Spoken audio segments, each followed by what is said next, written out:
Bonjour à tous, je vais commencer cette vidéo par vous poser une petite question qui a l'air toute simple. À votre avis, lequel de ces deux rythmes est le plus utilisé en musique?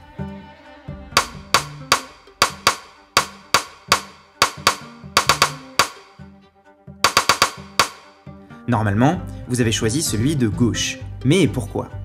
Comme s'il existait une sorte de hiérarchie entre les rythmes musicaux.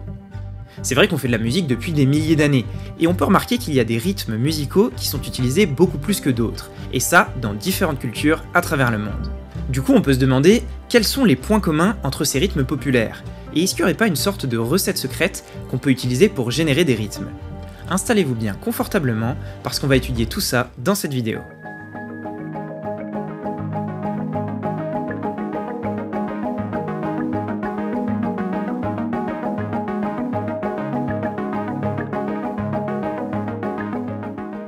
Pourquoi ce rythme est populaire? Il y a un chercheur nommé Godfrey Toussaint qui s'est posé exactement la même question. Ce qui est assez original est qu'il a utilisé les mathématiques pour y répondre, car il a étudié la géométrie du polygone associé au rythme. Il a même écrit un livre à propos de ça, qui s'appelle « La géométrie des rythmes musicaux ». Dans ce livre, il s'est dit « Je vais étudier les rythmes les plus utilisés en musique et analyser leurs propriétés géométriques ». C'est-à-dire qu'il s'est focalisé sur les rythmes musicaux qui ont été utilisés depuis des centaines d'années, par plusieurs cultures à travers le monde. Donc pour commencer, si on veut faire pareil, on a besoin d'avoir ces rythmes-là. Chapitre 1. Quels sont les rythmes les plus utilisés en musique? Le truc, c'est qu'a priori, il y en a beaucoup. Parce qu'il y a des centaines de milliers de rythmes possibles et on peut s'attendre à avoir trop de rythmes populaires à analyser. Donc on va devoir se restreindre et faire des choix. Déjà, si on étudie la subdivision du cercle, il y a plusieurs possibilités. En Afrique subsaharienne, la subdivision est souvent égale à 12. En Afrique centrale, on peut aussi avoir des subdivisions égales à 24. En Europe de l'Est et au Moyen-Orient, la subdivision est souvent un nombre premier, comme 5, 7 ou 11. Mais dans le reste du monde, la subdivision la plus utilisée est égale à 16. C'est donc cette valeur de subdivision qu'on va choisir. À partir de là, c'est assez rare d'avoir un rythme avec très peu de notes, comme une ou deux notes, ou même d'avoir un rythme avec beaucoup de notes, comme 14 ou 15. Et c'est les rythmes à 5 notes qui semblent être les plus utilisés dans une subdivision égale à 16. Le problème est qu'il y en a toujours beaucoup. Si on oblige la première note à commencer au début du rythme, c'est-à-dire ici, il y a quand même 1365 rythmes à 5 notes dans une subdivision égale à 16. Parmi eux, on pourrait se dire qu'il y en a au moins une centaine qui sont importants et qu'il faut étudier. C'est vrai qu'on parle quand même des rythmes les plus utilisés dans le monde entier. Sauf qu'en réalité, il n'y en a que 6.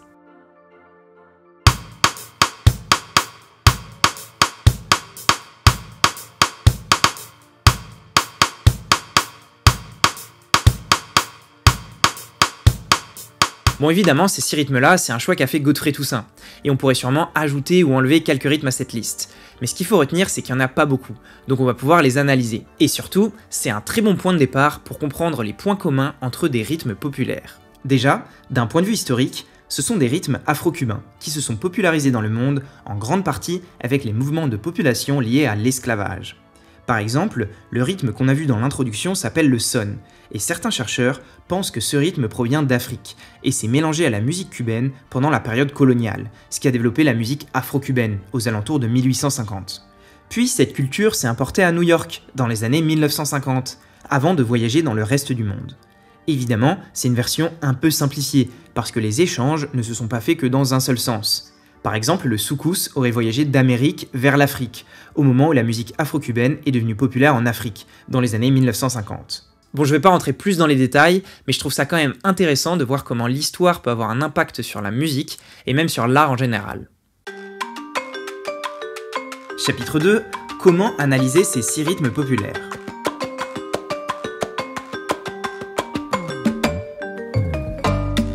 Pour répondre à cette question, Godfrey Toussaint a étudié la forme géométrique des 6 polygones, et en a déduit certaines propriétés communes. C'est super original parce que c'est une approche mathématique, et pas musicale. En particulier, on étudie uniquement la forme des polygones, et pas la partition, ce qui va nous permettre d'avoir des résultats bien différents. Et il a trouvé plein de propriétés, qui sont plus ou moins importantes. Dans la suite de cette vidéo, on va aussi faire le chemin inverse, c'est-à-dire qu'on va partir de ces propriétés pour générer des rythmes. Puisqu'on part de certains rythmes les plus utilisés en musique, on peut s'attendre à avoir des résultats intéressants. Et on va se baser sur un article scientifique que j'ai coécrit avec Isabelle Bloch, une mathématicienne de Sorbonne Université que je connais très bien parce que c'était notamment ma directrice de thèse. Coucou Isabelle. Cet article a été publié l'année dernière, en 2024, à la conférence de mathématiques et musique. Ici, le but n'est pas de générer les meilleurs rythmes possibles, mais d'étendre les travaux de Godfrey Toussaint, en proposant une formule mathématique pour chaque propriété et donner un score à chaque rythme. Dans cette vidéo, on ne va pas étudier toutes les propriétés. On va en sélectionner quelques-unes et voir quel type de rythme on peut obtenir. Chapitre 3. Quelles sont les propriétés communes de ces 6 rythmes? Tout d'abord, on peut remarquer que ce sont tous des rythmes qui ont les notes bien réparties autour du cercle. C'est-à-dire que les notes ne sont pas concentrées et semblent être plutôt bien espacées les unes par rapport aux autres. Godfrey Toussaint a découvert ça en 2005, et il a défini un rythme euclidien lorsque les notes sont les plus espacées les unes des autres. J'avais déjà parlé des rythmes qu'on peut obtenir uniquement avec cette propriété dans une des premières vidéos que j'ai faites sur cette chaîne YouTube.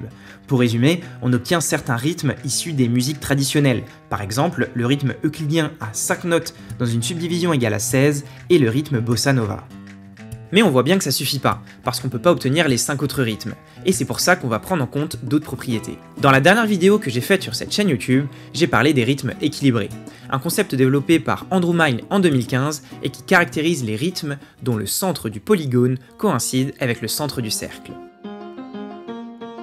Le gros résultat de cette vidéo est qu'avec cette propriété, on obtient des rythmes qui sont une somme positive ou négative de polygones réguliers, ce qui fait le lien avec la polyrythmie. Alors, euclidien et équilibré, c'est pas pareil. Parmi tous les rythmes à 5 notes dans une subdivision égale à 16, le rythme qui est le plus euclidien est celui de la bossa nova, tandis que celui qui est le plus équilibré est le son. Une autre propriété qu'on va prendre en compte est l'aire du polygone. Plus c'est grand, et mieux c'est. Maintenant, si on regarde les rythmes à 4 notes dans une subdivision égale à 8 qui sont générés avec ces 3 propriétés, on obtient celui-là en première position et ces deux-là en deuxième et troisième position.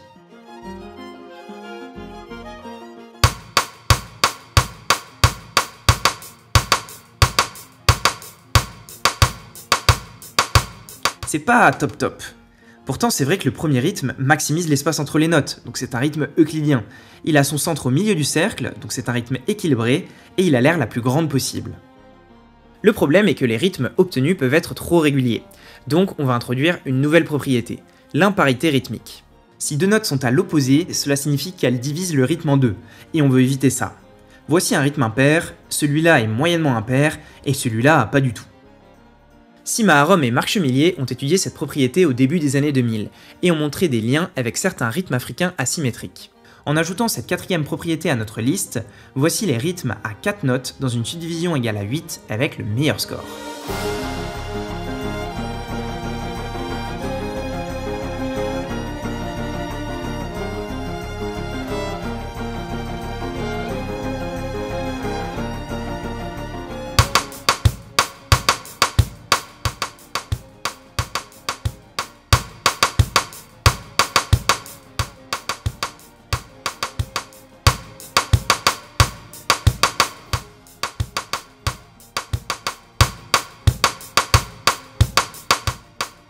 Et là, je trouve ça beaucoup mieux comme résultat.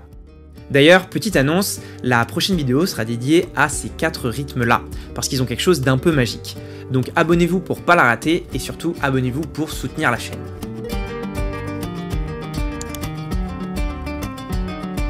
Jusque-là, ces 4 rythmes ont exactement le même score. Et pour les départager, on va introduire l'ouverture d'un rythme lorsque la deuxième note est sur un temps faible, et la fermeture d'un rythme lorsque la dernière note est sur un temps fort. En fait, l'ouverture crée de la tension et la fermeture une résolution. C'est un peu comme une sorte d'introduction ou conclusion.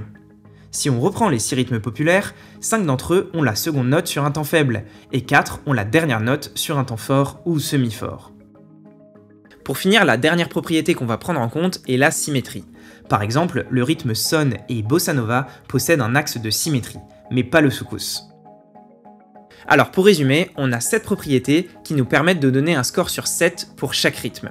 Les rythmes avec les meilleurs scores ont des propriétés communes, donc on s'attend à avoir des rythmes qui se ressemblent dans un style afro-cubain. Chapitre 4. générer des rythmes à partir des 7 propriétés.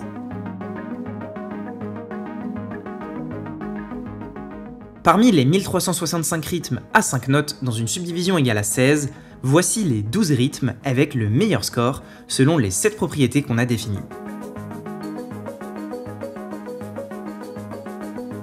Et en première position, on retrouve le son. C'est pas vraiment un hasard, parce que Godfrey Toussaint s'est surtout basé sur ce rythme-là pour choisir les 7 propriétés. Mais c'est intéressant de pouvoir vérifier sa théorie, et de voir qu'il ne s'était pas trompé.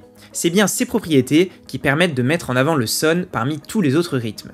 En plus, avec cette méthode, on obtient plein d'autres rythmes, qui ont des points communs avec le son, car ils possèdent des propriétés communes.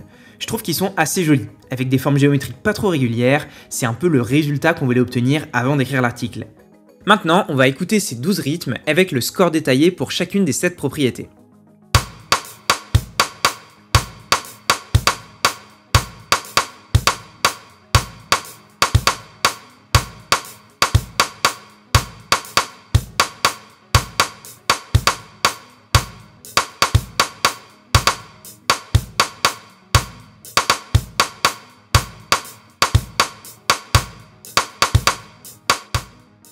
Et si on a généré les rythmes avec le meilleur score, on peut aussi générer les rythmes avec le score le plus bas. C'est pas forcément les rythmes les moins bien, parce qu'ils peuvent être utiles dans certains contextes musicaux.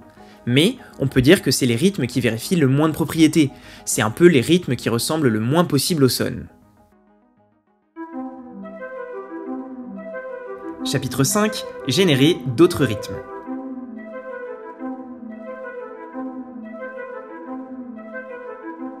Jusqu'à maintenant, on a généré des rythmes à 5 notes dans une subdivision égale à 16. Mais on peut changer ces deux valeurs, c'est-à-dire qu'on garde les 7 propriétés, et on peut se demander quels sont les rythmes avec le meilleur score si on change le nombre de notes et la subdivision. Pour 3 notes dans une subdivision égale à 8, voici les 3 rythmes avec le meilleur score.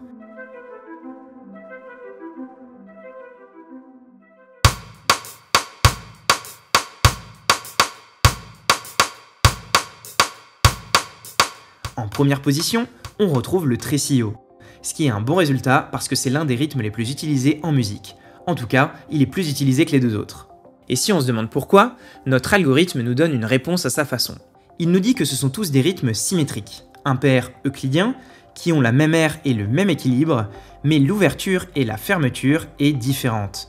En fait, le tresillo est le seul rythme des 3 qui a sa deuxième note sur un temps faible, ce qui crée de la tension, et sa dernière note sur un temps fort, ce qui produit une résolution. C'est pour ça qu'il se retrouve en première place.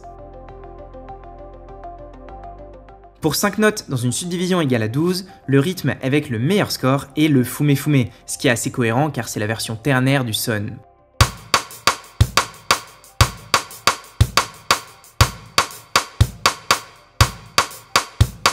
J'en avais déjà parlé dans la vidéo sur la déformation rythmique. C'est-à-dire que si on déforme le son en allant d'une grille binaire vers une grille ternaire, on obtient le fume fume. Du coup, puisque le son a le meilleur score des rythmes à 5 notes dans une subdivision égale à 16, c'est plutôt rassurant de voir que le fume fume est en première position, surtout que c'est aussi l'un des rythmes les plus utilisés lorsque la subdivision est égale à 12. Si on revient dans une subdivision égale à 16 et qu'on applique notre algorithme pour les rythmes à 7 notes, on obtient le rythme de la samba en première position, ce qui est encore une fois plutôt cohérent car c'est un rythme très utilisé en musique.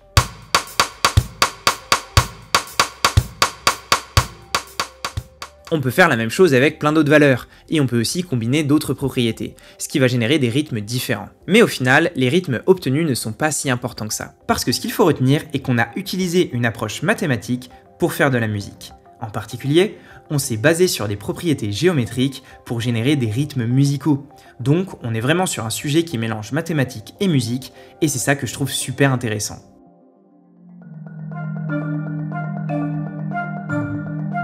Alors tous les rythmes que j'ai cités dans cette vidéo sont inclus dans le site interactif du Cercle Rythmique. C'est un site 100% gratuit que j'ai développé avec d'autres chercheurs pour faire de la musique avec la représentation circulaire.